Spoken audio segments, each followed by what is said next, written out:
Hello everyone out there. Before we get started, I want to tell you about one of our sponsors for the More You NoCo's holiday giveaway, and that is Max Line Brewing in Fort Collins. They donated two $25 gift cards to this month's giveaway. I'm a sucker for Oktoberfest beers this time of year. Max Line Brewing's Oktoberfest is no exception, folks. Amazing. Also, I love Saisons. Saisons? Saisons? Never really sure how to say it. I always get corrected, no matter which way I choose to say it. Anyway, Saisons, raspberry basil, and an orange peppercorn. They're both interesting, and I hope you get in there and try them out. For all the details about how to enter into the holiday giveaway, check out the intro of episode 32 featuring Colin Jones of WeldWorks Brewing. Entrance into the giveaway ends this Saturday, November 17th. That is only 4 days from the day this episode breaks the air. So get out there, folks. Tag us on social media and get entered into the giveaway. And now, on to the show.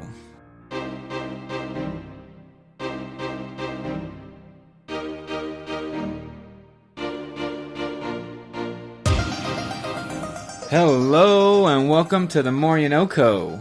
I'm your host, Ivan Wayne. This podcast is like radio for the people and ideas around northern Colorado. Except unlike the radio, you can listen whenever, wherever you want, and you can replay any hilarious joke that I, your host, may make as many times as your heart desires. Oh, super sweet, I know. Today's guest is Matthew Fritz, the Executive Director of the Fort Collins Music Association. Matt works with a variety of bands and musicians, helping them get noticed, and he also supports them educationally with community connections. Curious about Matt's take on Spotify as a supporter of local business? I sure was. And I hope this episode turns out to be music to your ears. So please, adjust your mental earmuffs and ready your mind. Here is Matthew Fritz. Alright, good morning listeners, unless you happen to be listening at night. In that case, hello and welcome no matter what time of the day it is. I sit here in person with Matthew Fritz, the Executive Director of the Fort Collins Music Association, and we are downtown FoCo. That's correct, at the Music District. At the Music District, okay. So let's just jump right in because I'm not so sure myself. What is the Fort Collins Music Association? Yeah, absolutely. The Fort Collins Musicians Association is a local nonprofit here in town that aims to kind of bolster the local music scene and the musicians within it. So our goal is to provide programs and education and support for local musicians so that they can thrive both in town and on a national scene. The organization really got started 11 years ago by Greta Cornett, who's the head of the board. She's a local musician in town, was playing with a bunch of bands, and what happened is a number of venues all kind of closed around the same time in downtown, and these were a lot of venues that supported local musicians. Because of that, all these bands lost their gigs, and the bigger venues remained, Aggie, Hody's, but unfortunately, because they had national touring bands coming through, they weren't able to slot in these local bands who depended on these gigs for their livelihood. Mm-hmm. So what they did was they said, we need the band together and kind of advocate for ourselves and the local musicians in town. They first did that by putting together what they called the Peer Awards, and it was a way to bring together the entire music community and have just like a night where they celebrate each other, recognize accomplishments from that year. It was a great success. Everyone had a great time. But there was a lot of comment of like, this is fun to be brought together, but I haven't necessarily heard all of the bands that I'm voting for because I'm working all the time. We're in different genres, whatever it might be. And so it's like it would be cool to have some sort of event where we can explore and figure out and find other artists in our scene that we might not see on a regular basis before we vote for them. And so that turned into what they called the Music Experiment. Where they did a few showcases so that, the bluegrass band can hear the metal band and vice versa and get an understanding of... It's an interesting meeting of people. Yeah, I mean, and there's a lot of bluegrass people that start out as metalheads, to be honest. Right, yeah. that they kind of the next year incorporated this, this series where there was a Discovery series, and that grew into what is now FoCoMX, the Fort Collins Musicians Experiment, sorry. And that has developed into what was last year, their 10th anniversary. It was 300 plus bands. Whoa. Mostly all from Colorado, besides maybe a few from like Larimer and Wyoming. 30 plus venues, all in downtown Fort Collins, 2 days. And it's very much a South by Southwest Discovery kind of festival. You got a schedule, you circle a bunch of bands that you want to check out, and you run around from place to place seeing as much music as you can. Yeah, and so this annual event is coming up in April, right? It is. We're going to do it again. This is year 11, so this is ushering in the next 10 years of FoCoMX, looking to further develop making a platform for Colorado musicians to be heard and seen. So what does it look like coordinating hundreds of bands, 300 plus bands, multiple venues? I mean, how did you get people into this event? You just like go around venue by venue, people signed up over time, and it kind of grew? For the sake of honesty, I just became the first executive director of the organization in October. So I attended last year's event, but I didn't have any hand in organizing it.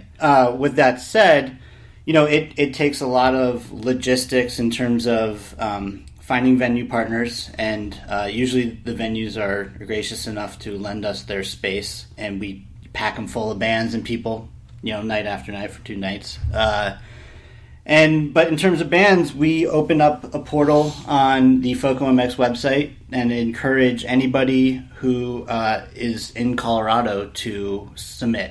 And submit your information, submit your music, and then there's a booking committee that goes through and selects which bands get to perform that year. How'd you get involved and end up applying to this position? Before I lived here, I was living in LA, and I was managing artists. And at the time, I was working with a cellist out of Louisville, Kentucky named Ben Soley. He was kind of toning down his touring. He didn't want to run across the country as much as he used to. He's been doing it for 10 plus years, and getting in the van and driving 100 miles to the next show was wearing on him. So what we were doing was hooking up with promoters in his home state of Kentucky and trying to find ways to integrate residencies into his touring performance. So instead of, hey, we're going to go out for a week and play 5 shows, we're just going to go for a weekend and go to one town and spend a day connecting with the local community, doing yoga pop-ups and workshops with schools and anything else that the local promoter thought would be beneficial for the community, and then play a show on that, say, Saturday night. And what was helpful about that is the community saw him engaging in it, and they were more likely to come and buy a ticket for a show so we could play. Because they met him, they knew him. They knew him. They saw him around town. They saw him putting in the legwork, and, they wanted to show their support in that way. And so it helped raise, the rising tide raises all boats kind of thing. Yeah. So we were doing that on our own, and we were coming out here for some shows, and we had a show at the Armory, and they brought up the idea of doing a residency. And that surprised me that they had basically the same model that we were doing on our own here in Fort Collins. So we were working with a guy named Kyle James Hauser, who actually Ben had known from Kentucky. And so they brought him out here, and, setting it up was a great experience because I was like, man, you guys are literally doing what we were doing out there. Here, I had no idea other people were doing that other places. Mm. And, trying to learn about, there's the music district, like, there's all this infrastructure here. And I was like, this is amazing.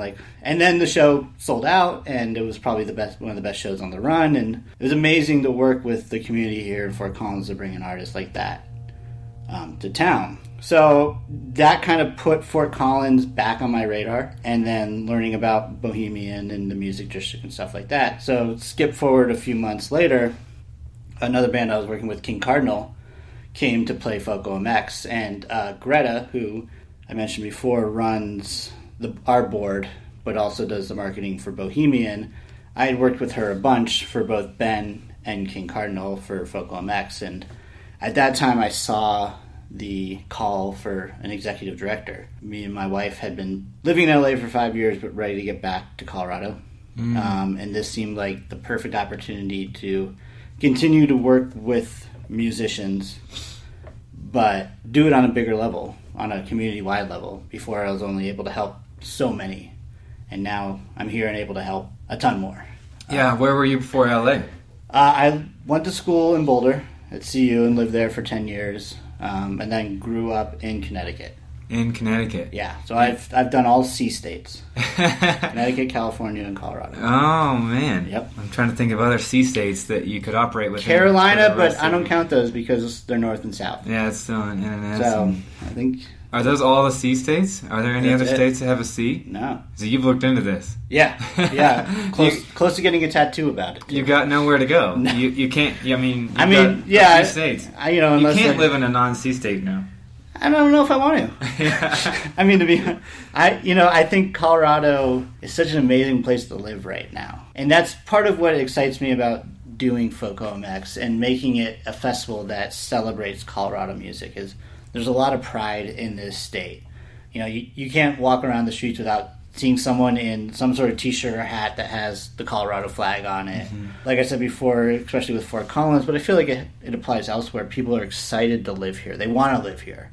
And because of that, they want to make it a better community. So yeah, I right now, Colorado is an amazing place. My parents and sister also live here. So everyone has moved to the state as well. Oh, wow. They follow you, or it was independent? No, I guess technically we followed them. My parents both went to CU, so did my sister. And then she stayed around. She's in Denver now, my sister. And then my parents are in Woody Creek outside of Aspen. Okay. I was here. My parents moved in, and then like 3 months later, I left to go to LA. Peace. Going to California. Right, which they were like, we just moved here. We thought we were gonna see you all the time. Our son. Yeah. My sister stayed after college, and then so now I'm back. We're all here to each other fairly regularly, which is awesome. I think Colorado's having its moment currently. I agree, and especially musically. What's happening here in Fort Collins? What's happening in Denver? I've seen bands that sell twice as many tickets in Denver than they do even in their hometown.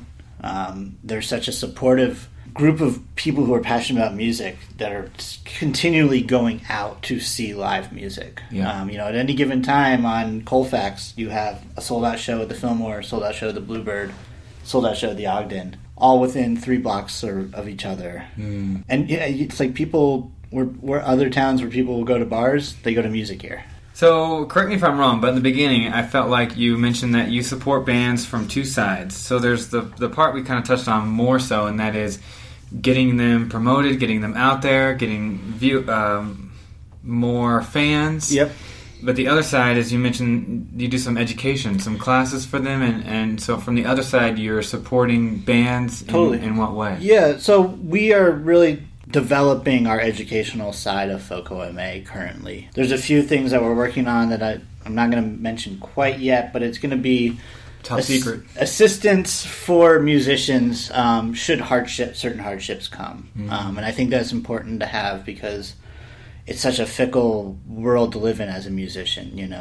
You're basically going by the seat of your pants for the majority of your career. Yeah. So to have certain things that create a soft landing spot for musicians is important, and that's something what we're focused on. In the past, we have also done music in the school kind of initiatives, getting instruments in classrooms, and so we want to re-bolster that a little bit, maybe partner up with some other nonprofits in town and in the county to help with that, and open up conversations with schools and educators and see where maybe they're having the most difficulty and see where we can come in and help. So there's that, but another thing that we've actually started to implement already is kind of being, at least with my background, helping musicians navigate the world of the music business. So this past Tuesday was actually the first one, but every Tuesday from 5 to 6 or 7 p.m. in the music district, we're doing what we call the Musicians Help Desk. So it's run by me. We'll have some other people come in that will help kind of facilitate, but it's an open room where musicians can come in and ask questions about the music business that they need to get answered. Hey, I'm going to release an album, like maybe what are the steps I should do? Or let's go over your release plan. Or, hey, I don't know, I want to find a booking agent. What are the steps I need to take to help do that? And last week, or this past Tuesday was amazing. It was... It would turn into a group therapy session. I had Sarah Slayton from Edison there helping me. Carnegie Executioner, who's a rapper from Minneapolis who was in town doing a residency, was there. And we just kind of went around the room, and people would say, hey, I'm trying to put out, I'm trying to put out an album. And Sarah from Edison would kind of say what worked and what didn't for her. And then Carnegie Executioner would talk about touring and self-booking, and it turned into this great conversation that lasted 2 hours of just, energy and kind of people consoling each other in a lot of ways. It's a tough road. It is. And it's one that's hard to navigate. There's a catch-22 with the current music business, at least on an independent level, where there is no roadmap. There is no right or wrong way to do it. Which is great, but also because of that, anyone can go and do it, which is great. But increases the amount of competitors. Exactly. Yeah. Yep. And so it's just like you said, it's bittersweet. Right. So as the competition continues to grow, you have to think of new ways to grab attention or whatever your goal is. As someone who supports local bands and helps people get their start or rise up through the ranks of band stardom, what is your take and opinion on Spotify and the streaming culture that has took over? I like that question. Versus albums. I think, the argument always is Spotify doesn't pay us enough. And I think that, is largely true. I think that's changing with the Music Modernization Act. And if the Music Modernization Act is something you don't know about or interested in, try and learn about it. It's overtly complicated, but basically we updated our copyright laws from the 1970s to make them current. But with that said, I think Spotify is an amazing tool for discovery and needs to be seen as that, especially by bands that are trying to grow and get noticed. I have a perfect example. There's a band I worked with called The Last Rebel out of Minneapolis, Minnesota. In 2017, we released their most recent album, but we put out the single and contacted Spotify, and they put it on a few Americana playlists. And you could circle a calendar in the date, or a date on the calendar that showed on this date people started showing up to shows, people started knowing the words, and these were folks that the band had never seen before because people are listening to these playlists, they're hearing the song, they go, who's that? They dive deeper into the catalog. And it was a sea change for the band. People really started showing up to shows. So, were they living off the streams that they were getting because of that? No. But people were buying more tickets. People were then at the shows buying merch. I think using Spotify, Apple Music as a way to get discovered is important. And you can't worry about the monetary part of that music because, what's the alternative? If no one knows you're not buying music anyways, right? It's it used to be you had to go to an FYE or a record store and you still should. You still should go to your local record stores because they're filled with amazing people who have a wealth of knowledge about music. And, if you haven't spent a day in a record store with the guy who works behind the counter just talking music, I highly recommend it. And there's a new one in town called All Vinyl. It just opened up. All Vinyl here in Fort Collins. All Vinyl here in Fort Collins. Yeah. And, And it makes me think, if I didn't know who Wilderness was, right, it's a $12 commitment of risk. But Spotify allows people to just click on a song I like this, I want to hear the whole album, right, and there's no risk involved. Exactly. Yeah, it's a low barrier of entry. In hopes that you will go see the band live and will support them in other ways. Right. So yeah, I'm a big believer in it's a great discovery tool. Discovery tool, but past that. I mean, I don't. It doesn't need to be much more than that, you know, because what we're talking. I mean, we're talking about millions and billions of streams. It's hard to quantitate it much more than it is. I think it's going to continue to get better. But my thing with local artists and artists coming up, I always say, don't worry about the payment part of it. People who have been in this for 40 plus years, who are used to turning over their collection a number of times, you know, with selling tapes and then vinyl and then CD and stuff like that, they get concerned because they remember the old ways. That's not happening anymore. But you can still make a really good living if you use Spotify as a discovery tool and play shows supporting it and get your name out that way. And engage support. It reminds me of the podcast model. Yeah. So I pay for an RSS feed. So I pay this company, and it's a monthly fee, and what it does is basically opens the closet door to the RSS feed, and then my podcast trickles to every app out there. Right. And so I don't make any money from that, but the more people that flock to the show, and as I get more listeners to every show, then certain local businesses in northern Colorado might say, you know, Ivan, I really feel like I'd like to be on the beginning, right before your intro of the More You NoCo. And that's where it comes from. It's like people see the growing wave and they say, I want to surf it. Exactly. And, you know, I think we're in the golden age of podcasts right now.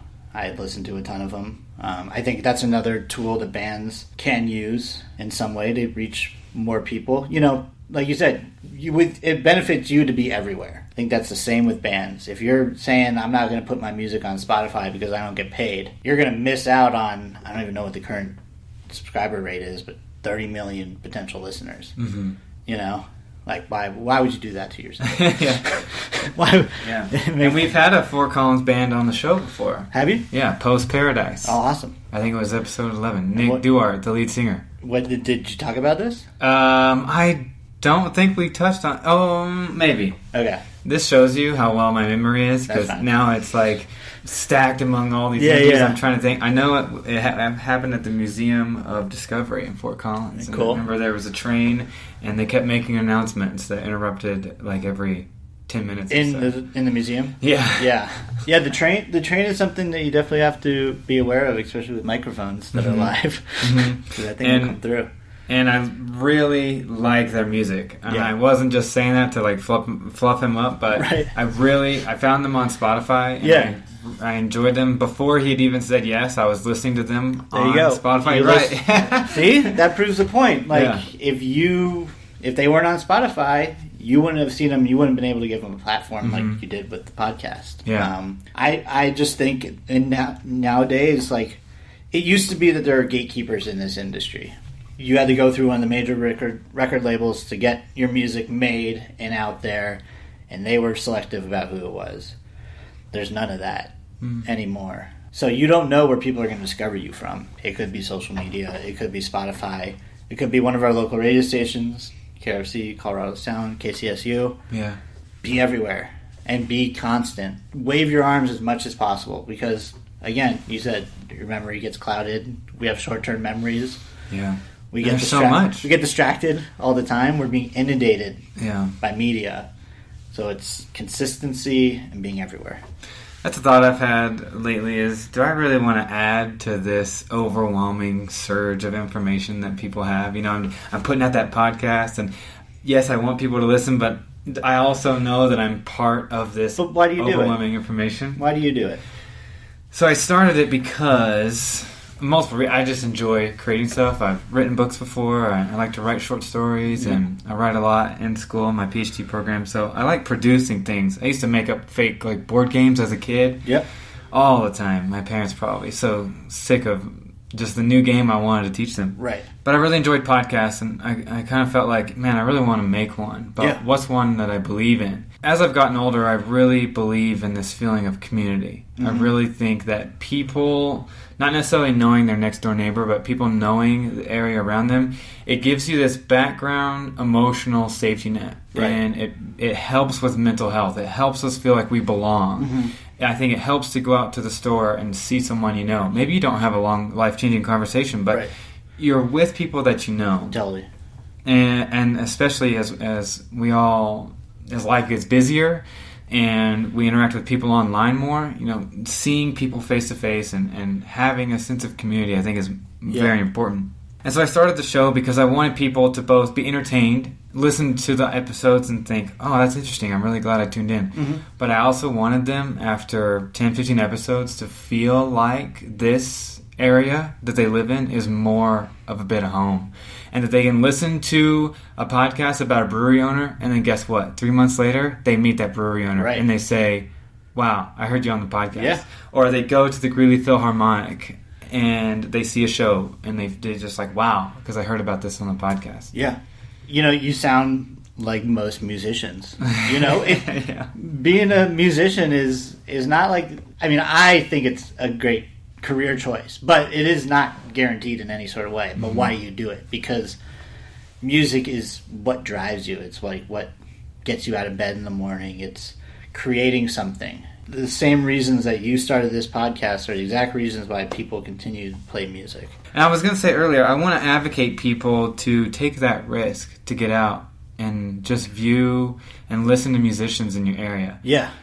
Because, especially in Colorado, it's a travesty if anyone says they don't know what to do with the weekend night. Right. I just feel like sometimes overwhelmed on a Friday night by the amount of options I have. Yeah. You can get that feeling of community because it's not just like going to see a musician, like Beyonce or a huge act on stage. Right. They'll be in the crowd with you after. Yeah. They'll be at the merch table. Right. You might see them later on walking down the street. Totally. Like, oh, that's that person from that band we saw that night. Yeah, and that's my thing with FoCoMX is like I want people to come to Fort Collins for a weekend, discover their new favorite local band that they can come and support on a regular basis. And, who knows, they might even be your neighbor and you have no idea. Musicians, they walk among us all the time. And a lot of them have other jobs. Yeah, a lot of them have other jobs. They look like totally normal people. They are totally normal people. Yeah. And then at night, they can transform into something completely different. Man, I gotta remember his name, but I met with this kid the other day during this grant writing session. And he introduced himself, and he's like, I'm a little kind of shy and quiet and I'm not very introverted. And I go, okay, cool. What do you play? What do you do? And he goes, I got to show you. I say, okay, that sounds weird that you can't just tell me. Most musicians would be, name off 12 genres and tell you exactly. He's like, I got to show you. And he shows me this, and what he does is he puts on a suit that has lasers coming out of every single part of it. His shoulders has lasers shooting out of it. His helmet, his goggles, and he plays EDM like metal, which is a complete opposite from the personality that he has person to person. It's like he is able to transform himself by putting on this suit and be someone completely different. I think that happens probably to a lot of musicians. Is they're one person by day, and when you talk and see them then, and then by night when they're on stage, that's their other personality. Are you familiar with Parks and Rec? Yeah. It reminded me of, is it Duke Silver?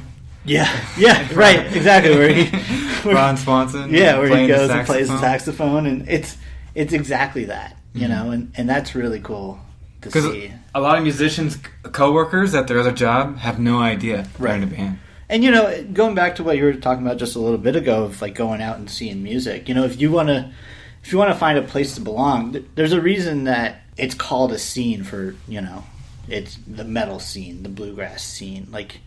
There's going to be like-minded people there. If you like that music, culture has been greatly defined by music for generations. Well, I'm not advocating that people don't go see big names in person. No. It's just, if it's going to be playing over the radio in Fort Collins at a bar, might as well go see live music. Totally, yeah. Go see everything. Definitely go see your local band. Go see that show at the Pepsi Center because, they're amazing spectacles these days. The amount of production they put in is something to witness. But yeah, have a good mix. Have a good balance. And if anyone's in northern Colorado and has not yet been to a Red Rock show, then they gotta go. Are there people in Colorado that haven't been to Red Rocks yet? I have met some people. What? I have met some people, yeah. That's like... Just for one reason or another, they haven't got down there. Okay, for those people who haven't been to Red Rocks, just do it. Just throw a dart at a calendar when they put it up for the summer and go to whatever it is. Which, if our listeners didn't know, they're already booking and releasing the schedule and tickets for next year, folks. Yeah, so it's just hop on their social media, and every time they release tickets, they say a couple of days beforehand, and that's one of the only get ways. them. I mean, Red Rocks is, in terms of bands, that's the venue that you dream of playing. And to have it in our backyard is incredible. But, I mean, any band from, I would safely say the world, if you were like, what's the one venue you want to play? Red Rocks. Yeah. 100%. Alabama Shakes. Seeing them at Red Rocks was one of my favorite concerts I've ever been to. They are amazing. It was awesome. Was Blake Mills opening? I don't remember. Okay. Yeah. Feel bad for not remembering. No, that's okay. Oh Wonder was one of the openings. Okay. Cool. For them. Yeah. I'm pretty sure. I mean, I've seen so many amazing. My favorite band, and I know I said it's a hard question to ask, and I'm doing that to myself. But it's your answer right now. We won't peg you to this for life. My answer right now is My Morning Jacket, and in 2000, I want to say like 11, the Black Keys were opening for My Morning Jacket at Red Rocks, and I went to see the Black Keys because I'm a Black Keys fan, and I stayed for My Morning Jacket, and it totally changed everything. I had no idea. I mean, I'd heard of them, but I wasn't familiar, and that experience changed courses for a lot of things in my life. So, yeah, have that experience. And music has such a strong influence. Right. It literally changes your life. It really does. Yeah, and I have certain albums that I instantly think of a certain time period in life, because what I tend to do is whenever I find a new album that I really enjoy, I consume it multiple times. You know, I probably listen to the same album like 20 times. Yeah.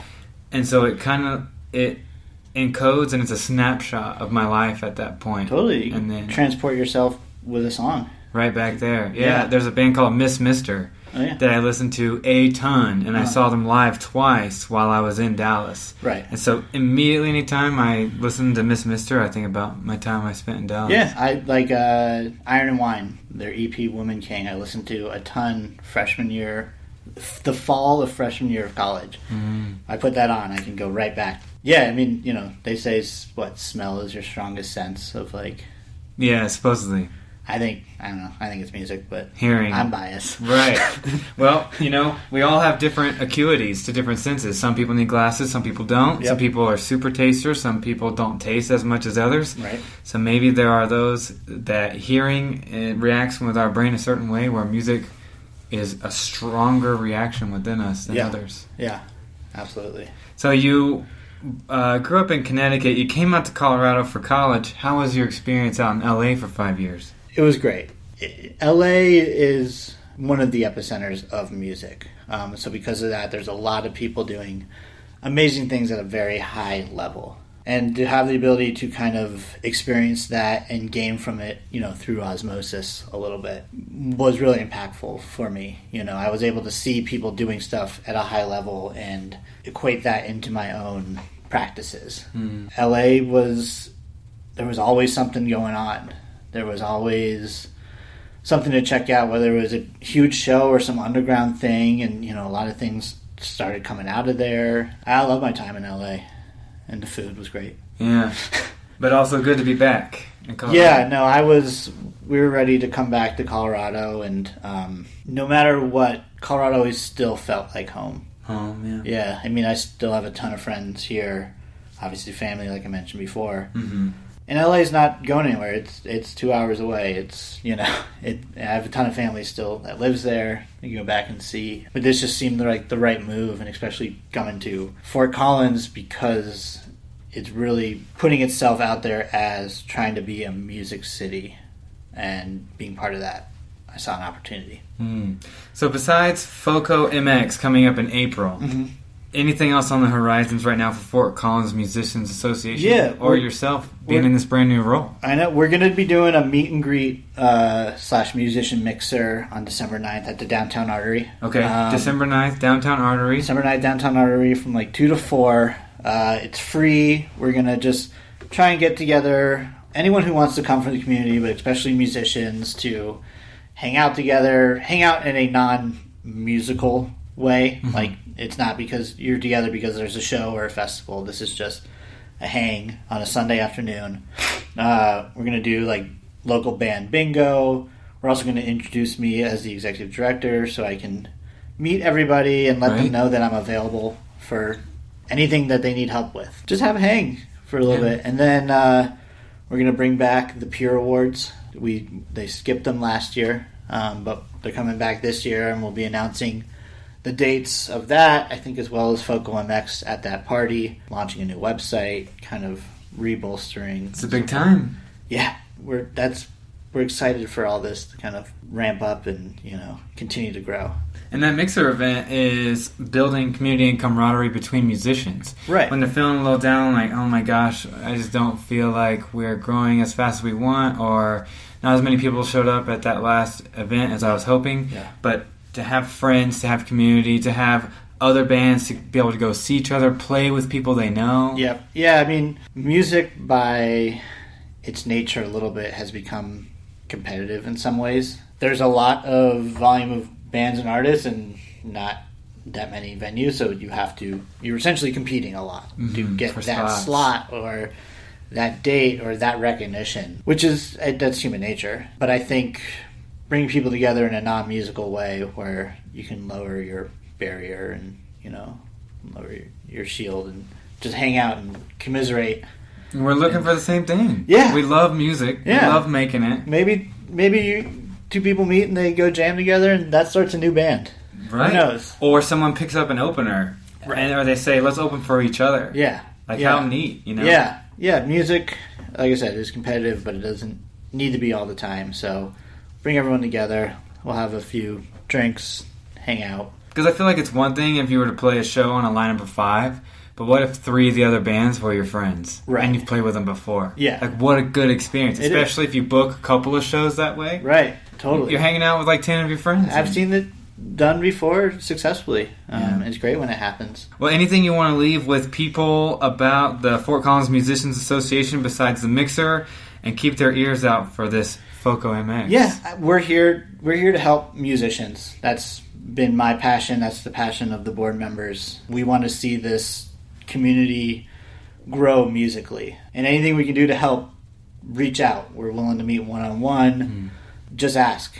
For people who aren't musicians, when we do announce FoCoMX, I highly recommend coming because, like I said, it's all Colorado bands. It's potentially your neighbors that you're going to go see, and to support these local bands so they continue to thrive and grow is so important. And it's fun. Like, you spend a weekend running around town seeing so much different stuff. It's very cool. Yeah. So get out there, check out local music. If you're not willing to take 100% risk, just look them up on Spotify. Play their top 5. Yep. Could I see that live? Do I want to do that with my Saturday night? Right. And get out there and... Yep. Listen to the radio stations. They're doing great jobs of featuring local music. Yeah. Be involved. Yeah. It makes a difference. Yeah. Join the community. And if you don't already know the benefits of that, if you just start doing it a little bit, I think you feel it, and it's undeniable. Exactly. Okay. Well, thank you, Matt, for your time. Thank you. Appreciate it. As always, I want to shout out Russell Isaac Long for all the wonderful music used here at the NoCo. Are you looking for a little bit of bonus content in addition to the regular episodes on the show? Look for us out there on the interwebs, on Facebook and Instagram, all at the NoCo. Until next time, peace!